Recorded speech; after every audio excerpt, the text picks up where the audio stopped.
Welcome to the 2020 NAIA Division I Women's Basketball Championship Bracket Reveal. I'm Brad Seigan, Director of Athletics Communications, and we are here live at the College Basketball Experience in downtown Kansas City. In just a few moments, we will reveal all of the qualifiers and the bracket for the 40th Annual NAIA Division I Women's Basketball National Championship in Billings, Montana, beginning on March 18th at the Rimrock Auto Arena.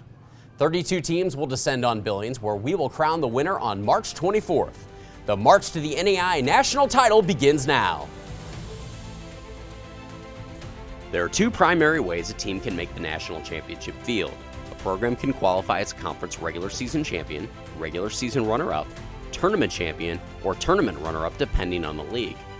Conferences with 10 or more postseason eligible schools receive 2 automatic berths, while leagues with less get 1. This season, there are 14 automatic berths into the championship field. The other method is by receiving an at-large berth. These spots are given to the highest-ranked teams in the final edition of the NAIA Division I Women's Basketball Coaches Top 25 poll that didn't already qualify as an automatic. 17 teams were awarded at-large positions. Additionally, Rocky Mountain College qualifies as the host institution for the 2020 NAIA Division I Women's Basketball National Championship. Now, let's take a look at the top 4 teams. Our number 1 overall seed are the Warriors of Westmont College. The regular season champion in the Golden State, Westmont also went on to take the GSAC Tournament Championship with a 78-68 win over the Masters on Saturday. Westmont will enter championship play in the midst of a 14-game win streak. The number 2 overall seed are the Flying Queens of Wayland Baptist. Wayland Baptist captured the tournament championship of the Sooner Athletic Conference with a 68-57 defeat of Oklahoma City. The Flying Queens have rattled off 27 wins in a row heading into championship play and are ranked number 1 in the nation in 4 statistical categories, including total assists and rebounds per game. The number 3 overall seed are the Stars of Oklahoma City. One of 3 teams that finished with 30 wins or more, the Stars enter national championship play with an overall record of 30-2. The Stars have the top field goal percentage defense in the nation, holding opponents to just over 32% on the year from the floor. They are led by top 3-point shooter in the nation, Mallory Lockhart, who has 117 made 3-pointers this season. The number 4 overall seed are the Lady Tigers of Campbellsville. Earning an at-large berth this season, the Lady Tigers enter championship play with an overall record of 29-3. Lexi Lake is ranked number 3 in 3-point field goal percentage, averaging just shy of 42% from beyond the arc. As a team, Campbellsville is ranked number 1 in the nation in both steals per game and total assists. When we come back, we will look at the bracket right after this.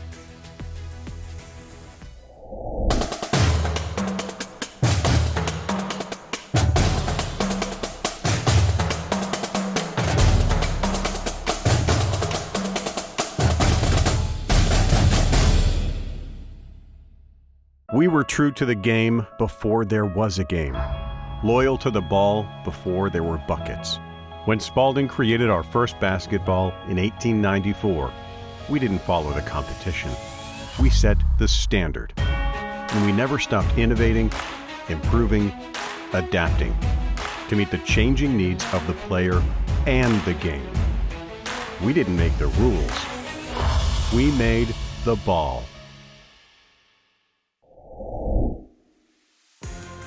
Welcome back to the 2020 Division I Women's Basketball Bracket Reveal. Let's start with the Naismith Quadrant and our overall top seed, the Warriors of Westmont. The Warriors were the winners of the GSAC regular season and tournament with an overall record of 27-3. They will face the Pioneers of Mid-America Nazarene. The Pioneers earned an at-large bid out of the Heart with an overall record of 17-11. Our next matchup features the Wolfpack of Loyola. The Wolfpack earned an at-large bid out of the Southern States with an overall record of 21-7. They will face the Statesmen of William Penn. The Statesmen earned an automatic berth out of the Heart as the regular season runners-up and an overall record of 25-7. The Tornadoes of Talladega are in with an at-large berth out of the Gulf Coast Athletic Conference. The Tornadoes finished with an overall record of 28-5. They will face the Warriors of Lewis Clark State out of Lewiston, Idaho. The Warriors earned an at-large berth this season with an overall record of 21-10. Our final matchup of the quadrant will feature the Bears of Shawnee State. The Bears earned their spot as the tournament champion of the Mid-South Conference. They will face the Owls of William Woods. The Owls earned an at-large berth out of the AMC this season with an overall record of 25-7. Moving down to the Kramer quadrant, the number 1 seed will be the Lady Tigers of Campbellsville. The Lady Tigers earned an at-large berth out of the Mid-South with an overall record of 29-3. They will face the Red Hawks of Martin Methodist. The Red Hawks earned an automatic berth as the runners-up in the Southern States tournament and will be making their 5th trip to the championship. The Saints of Our Lady of the Lake are in by virtue of an at-large berth this season. The Saints will enter play with an overall record of 26-6 and are making their 9th appearance all-time into the championship. They will face the Clark Pride. The Pride earned an at-large berth this season with an overall record of 25-7. In our next matchup, the Lady Lions of Freed-Hardeman will head to Billings out of the American Midwest Conference.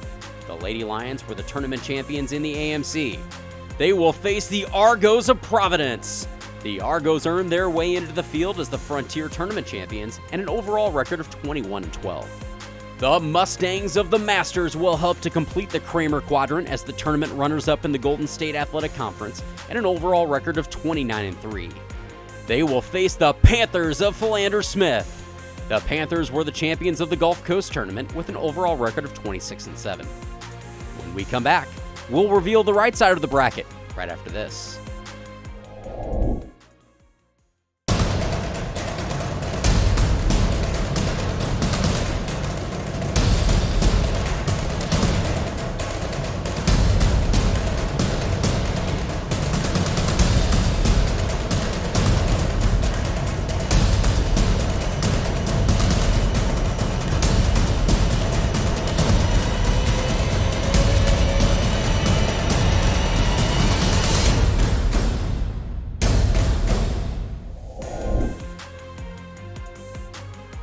Welcome back. Moving to the Dewar quadrant, the first matchup will feature the Stars of Oklahoma City. The Stars earn their spot as the regular season champion in the Sooner. They will face the Crusaders of Evangel. The Crusaders earned their 4th bid into the field in team history with an at-large berth and an overall record of 20-11. Our next matchup features the Blue Raiders of Lindsey Wilson. The Blue Raiders grabbed an at-large berth into the field out of the Mid-South with an overall record of 26-6. They will face the Bulldogs of Montana Western. The Bulldogs earned their 13th trip to the national championship with an at-large berth and an overall record of 20-11. The Scots of Lyon College are in this season with a regular season title in the AMC under their belt. The Scots will be making their 9th appearance. They will face the Bearcats of Rust. The Bearcats earned an at-large berth with an impressive 24-6 overall record and will be making their 1st trip to the national championship. Our next matchup will feature the Eagles of Central Methodist. The Eagles were the winners of both the Hart regular season and tournament with an overall record of 31-2. They will face the Batlin Bears of Rocky Mountain. The Batlin Bears earned the host berth with an overall record of 19-11 and will be making their 5th appearance into the national championship field. Moving to the Liston quadrant, the Flying Queens of Wayland Baptist are in as the winners of the Sooner Conference Tournament. The Flying Queens defeated a tough Oklahoma City squad 68-57 on Saturday. They will face the Wildcats of Culver Stockton. The Wildcats earned their spot in the championship field with an at-large bid out of the Hart. The Cougars of Columbia are in as the number 4 seed in the Liston quadrant. The Cougars earned an at-large bid with an overall record of 25-7. They will face the Saints of Carroll. The Saints earned their way in with an at-large bid and finished with an overall record of 21-10. Our next matchup will feature the Lions of Vanguard. The Lions earn an at-large bid out of the GSAC with an overall record of 23-6. They will face the Saints of Thomas More. The Saints earned an at-large bid out of the Mid-South with an overall record of 22-10. And finally, the Wildcats of Bethel will take to the court in Billings as the Southern States regular season and tournament champions. The Wildcats enter with an overall record of 29-4. They will face the Pilots of LSU Shreveport. The Pilots earned an automatic berth into the championship field as the winners of the Red River Tournament with an overall record of 23-7. Let's take one more look at the championship field. The 40th annual NAIA Division I Women's Basketball National Championship gets started on March 18 in Billings, Montana. Catch all of the action on the NAIA network and the championship on ESPN3. Also, for real-time updates on your favorite teams, make sure to download the Experience NAIA Championships app, now available for Apple and Android devices. Thanks for watching, and good luck to all of our qualifiers.